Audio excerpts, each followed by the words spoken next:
Year का chapter number 1 introduction to biology पढ़ेंगे। मैं आपको बताता चलूँ कि मेरे लेक्चर पढ़ाने का ये तरीका है कि जो चीज़ें आपको बताई जाएंगी वो according to the entry test point of view और according to the paper board exams वो बहुत इंपॉर्टेंट है। एक एक पॉइंट को समझना है। बुक के अंदर जो चीज़ें लिखी हुई हैं अब पेपर के अंदर जब वो एमसीक्यू बनता है तो बहुत डिफरेंस आता है, तो ये चीज़ें ज़रा नोट करनी है। फॉर एग्जाम्पल अगर हम कोई ब्रांच पढ़ रहे हैं बायोलॉजी की तो उसकी जो एग्जाम्पल्स हैं वो एमसीक्यूज में पूछी जाएंगी। जैसे हमें फ्रेश वाटर की कोई आ जाता है एग्जाम्पल में कि जो हमारे पास फ्रॉग्स हैं उनको हम फ्रेश वाटर में स्टडी करेंगे या मरीन में स्टडी करेंगे, या हमारे पास आ जाता है कोई पैरासाइट की एग्जाम्पल देके बोलता है कि ये कौन सी ब्रांच में आएगी, या हमारे पास स्टडी ऑफ डायनासोर्स आ जाता है। ये इंपॉर्टेंट बोर्ड के एमसीक्यूज है कि डायनासोर्स की स्टडी हम अगर करते हैं तो वो किस ब्रांच में आएगा। तो ये सारी चीजें आज भी हम लेक्चर में सीखेंगे कि बेसिकली हम जो याद कर रहे होते हैं और वो जो बोर्ड में आ रहा होता है उसमें डिफरेंस क्यों आता है। बेसिकली हम सोचते उतना है जो बुक पे लिखा हुआ है। जब आप इससे आगे बढ़ेंगे, इससे आगे सोचेंगे कि आखिर बुक के अंदर उसी डेफिनेशन के रिलेटेड क्या क्या चीजें मेंशन हैं, जब हम इनको स्टडी करेंगे तो हमारे पास ये सारी की सारी चीजें जो है ये हमें अंडरस्टैंड हो जाएंगी और हम समझना शुरू कर देंगे कि ये आखिर किस तरह है। सबसे पहले ये देखें कि हमारे पास word biology, the word biology has been derived from two words. The word biology has been derived from two words. First of all, the word bio. Bio means life and logos means thought or reasoning. यानी कि the word biology has been derived from two words. अब सबसे पहले जो word देखें वो है bio. Bio का मतलब होता है लाइफ यानी कि जिंदगी।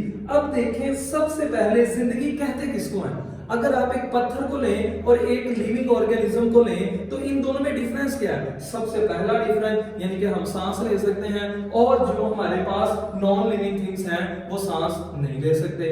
अब दूसरा डिफरेंस अगर हम देखें कि we can reproduce their young ones, हम जो है अपने जैसे नए जानदार रिप्रोड्यूस कर सकते हैं, लेकिन जो हमारे पास नॉन लिविंग्स हैं वो ऐसा नहीं कर सकते।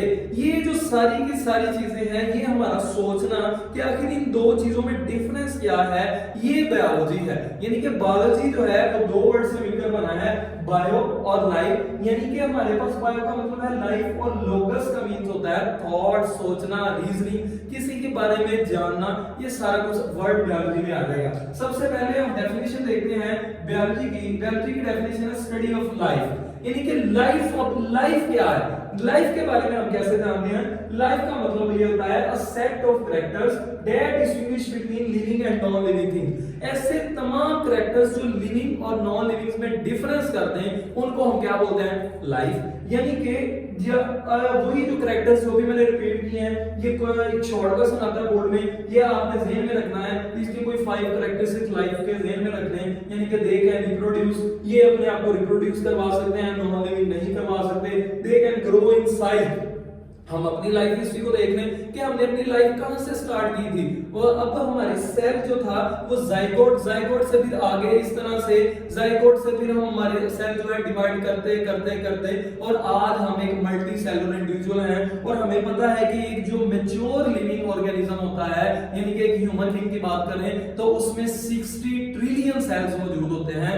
60 ट्रिलियन सेल्स एक ऑर्गेनिज्म में कैसे बने, यानी कि मेल एंड फीमेल गमीट्स जब कंबाइन करते हैं तो एक जाइगोट बनता है, फिर वो जाइगोट डिवाइड करके तो आगे सेल्स को बनाता जाता है। तो इसका मतलब ये है कि ऑर्गेनिजम्स जितने भी होते हैं they can grow in size. तीसरी कैरेक्टरिस्टिक्स है दे कैन मूव। अब आप एक स्टोन को देखें वहीं पे पड़ा हुआ है, वो मूव नहीं कर सकता, लेकिन हम बीइंग एन ऑर्गेनिज्म हम तो घर में भी आराम से नहीं बैठते, कभी किचन, कभी फ्रिज, कभी कहीं पे भी चले जाते हैं, तो वी कैन मूव, हम मूव कर सकते हैं। Non living things can move. उसके बाद they can acquire and use energy. जितने भी लिविंग ऑर्गेनिजम्स हैं they can acquire and use, वो एनर्जी हासिल करते हैं और उसके बाद उसको यूज करते हैं। हमारी पूरी बॉडी देख लें, अब रमजान चल रहा है तो इसके अंदर हमारी बॉडी के अंदर जब एनर्जी का लो हो जाता है, एनर्जी फॉल कर जाती है, तो हमारी बॉडी जो है वो अपने फंक्शन परफॉर्म करने में टाइम लेती है, हमारे मसल्स आहिस्ता मूव करना शुरू कर देते हैं एज कंपेयर टू दैट कि जब हम खाना खाते हैं हमें फौरन बॉडी एनर्जी प्रोवाइड करती है,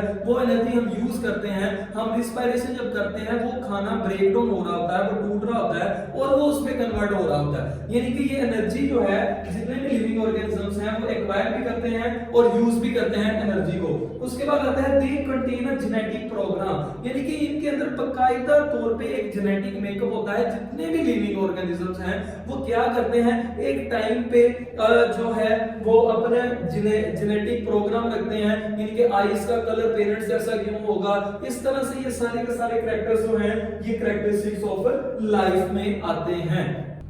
अच्छा लगी। अब नेक्स्ट है हमारे पास ब्रांचेस ऑफ बायोलॉजी, यानी कि हमारे पास जो ब्रांचेस हैं वो बायोलॉजी की जो फर्स्ट ईयर की बुक में मेंशन है, मैं उनकी हर एक की एग्जांपल दूंगा और हर एग्जांपल का एमसीक्यू मैं बताऊंगा। यानी कि हर एग्जांपल को हमने देखना है कि ये किस तरह से बोर्ड में आ सकती है। जैसे कि हमारे पास फर्स्ट डेफिनेशन है molecular biology, study of the molecules of life. अब लाइफ के मॉलिक्यूल्स क्या हैं, यानी कि एक सेल है, सेल के अंदर न्यूक्लियस है, न्यूक्लियस के अंदर क्रोमोसोम है, क्रोमोसोम के अंदर क्या है कि डीएनए है। अब वो जो डीएनए है वो भी तो एक मॉलिक्यूल है। हमारे पास मॉलिक्यूल्स की दो टाइप्स होती हैं जिसमें हम देखते हैं कि एक होता है माइक्रो और एक होता है मैक्रो। लेकिन इसमें जो लाइफ से रिलेटेड यानी कि सेल के अंदर, अगर हम सेल के अंदर देखें तो क्रोमोसोम है, तो क्रोमोसोम के अंदर हमारे पास डीएनए मौजूद होता है।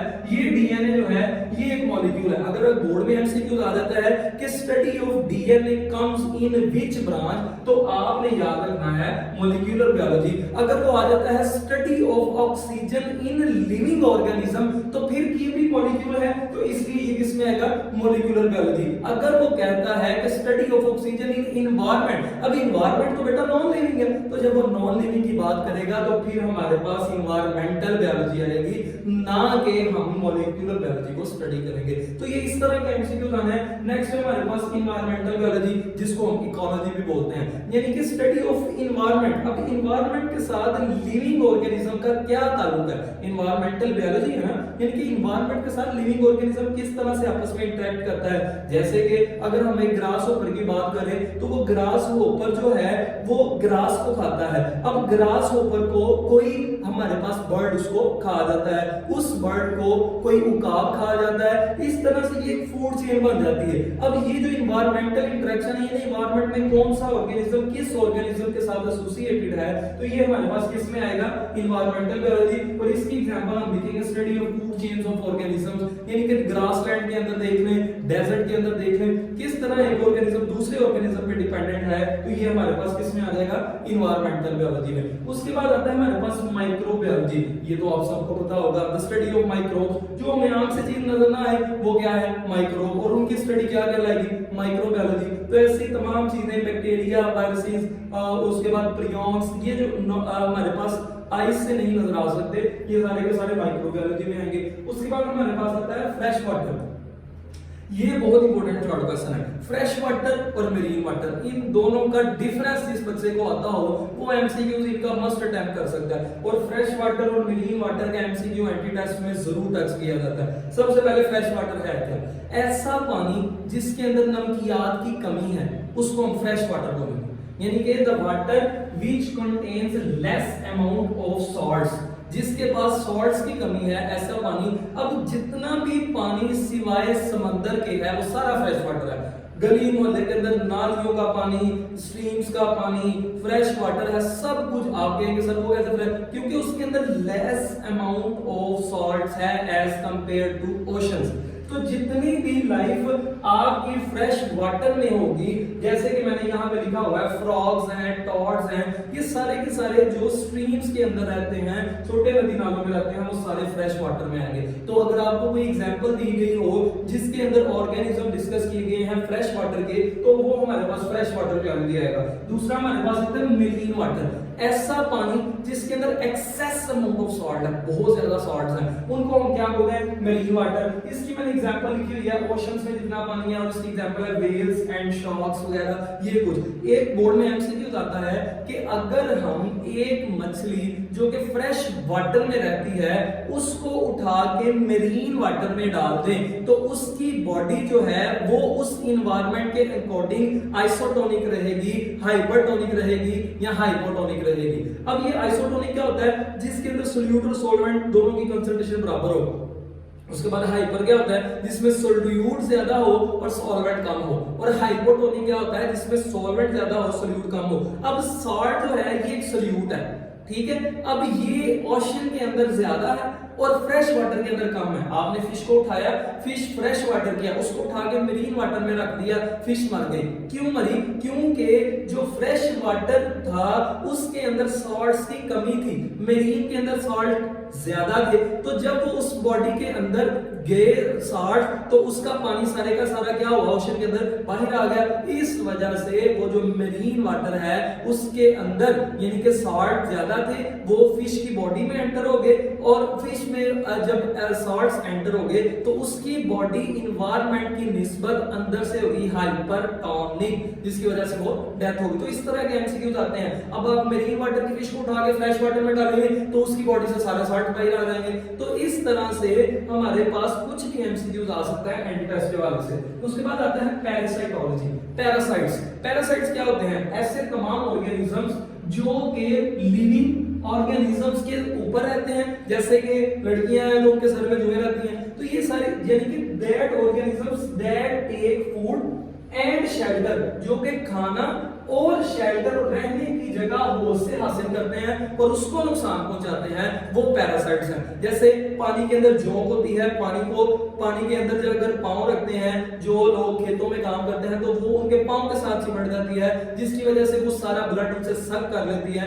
हालांकि वो अपनी खुराक भी पूरी कर रही है। और ये सारे के सारे पैरासाइट्स कहलाते हैं, ठीक है। मॉस्किटो एक पैरासाइट है, हमारी बॉडी से ब्लड लेता है और इंस्टेड हमें नुकसान भी पहुंचा रहा होता है। तो ये सारे के सारे कोई भी पैरासाइट की एग्जांपल देके आपको वो कंफ्यूज करेगा और पूछेगा कि ये किस ब्रांच में आता है। तो उसके बाद हमारे पास आता है ह्यूमन बायोलॉजी। अभी human study of humans, human के अंदर क्या है? एनाटॉमी है, फिजियोलॉजी है, इकोलॉजी है, सेल बायोलॉजी है, हर चीज ह्यूमन के अंदर, यानी कि इंटरनल स्ट्रक्चर ऑफ हार्ट। अगर तुम ऊपर से क्वेश्चन करेगा फिजियोलॉजी के हवाले से कि ह्यूमन के अंदर अगर कर रहे हैं तो हम ये मेन ब्रांच ह्यूमन बायोलॉजी, और सबसे आसान है बायोटेक्नोलॉजी। इनके बेकरी प्रोडक्ट ह्यूमन की फलाह बहबूद के लिए जितनी भी हम चीजें यूज करते हैं वो सारी की सारी बायोटेक्नोलॉजी में आती हैं। यानी कि अब हम non living things living things को हम यूज कर रहे हैं for the welfare of Mankind. Bacteria को यूज कर रहे हैं, यीस्ट को यूज कर रहे हैं, ये सारे यूनिसेलुलर ऑर्गेनिजम्स को हम मेडिसिन बनाने में यूज कर रहे हैं। मेडिसिन किसके लिए बना रहे हैं? ह्यूमंस के लिए बना रहे हैं। तो ये सारे का सारा प्रोसेस किसमें आ जाएगा?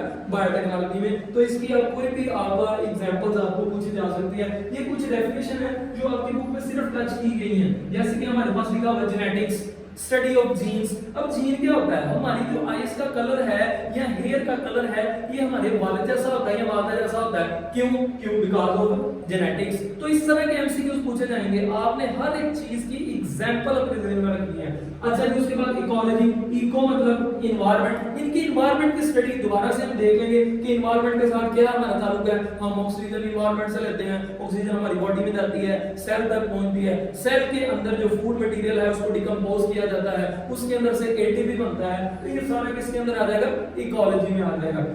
उसके बाद आता है morphology, the study of form and structure. यानी कि मॉर्फोलॉजी है क्या? अब जाहिर से सामने से कोई बॉडी आप देख रहे हैं तो वो उसकी मॉर्फोलॉजी, यानी कि अगर एक ह्यूमन है तो उसकी 2 आर्म्स हैं, 2 लेग्स हैं, 2 ईयर्स हैं, ये आप मॉर्फोलॉजी स्टडी कर रहे हैं। इसलिए मॉर्फोलॉजी को हम डिवाइड करते हैं 2 हिस्सों में, एक इंटरनल यानी कि जिसको हम बोलते हैं एनाटॉमी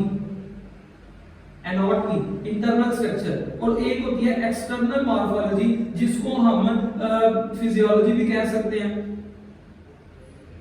ये हमारे पास एक्सटर्नल। एनाटॉमी के अंदर हम इंटरनल स्ट्रक्चर को देखते हैं, यानी कि आपको पेपर में एमसीक्यूज आता है study of the structure of heart comes in which branch. अब ये हार्ट आपको बाहर से नजर तो नहीं आ रहा, हम बॉडी को कट करेंगे उसके अंदर से हार्ट देखेंगे तो वो जो हार्ट की स्टडी है वो किस में आएगी? एनाटॉमी में आएगी। ठीक है। और एक्सटर्नल मॉर्फोलॉजी भी हम देख लेंगे कि स्किन कलर कैसा है इसका, ये जो ऑर्गेनिज्म है हमारे सामने इसका स्किन का कलर कैसा है, ये इसके एक्सटर्नल फीचर्स कैसे हैं, इसकी बॉडी की शेप क्या है, तो ये सारे का सारा किस में आ जाएगा, एक्सटर्नल मॉर्फोलॉजी में। उसके बाद आता है हमारे पास histology. Histo means tissue, tissues की स्टडी। अब टिश्यूज हमारे पास क्या है, हमारे पास ये स्केलेटन मसल्स हैं। अगर हम इनके टिश्यूज की बात करना शुरू करें, स्केलेटल टिश्यू की बात करें, उसके बाद हम बात करें हार्ट के टिश्यूज की बात करें, इंटरनल स्ट्रक्चर माइक्रोस्कोप की मदद से अगर हम कोई स्ट्रक्चर टिश्यू का स्टडी करते हैं, यानी कि microscopic study of tissues is called histology. जैसे कि हम स्टमक की वॉल्स देखते हैं तो उसके अंदर एपिथेलियल टिश्यू है, अगर हम उसकी स्टडी का पेपर में एमसीक्यूज आ जाता है तो हम फौरन लगाएंगे हिस्टोलॉजी। उसके बाद आता है एम्ब्रियोलॉजी।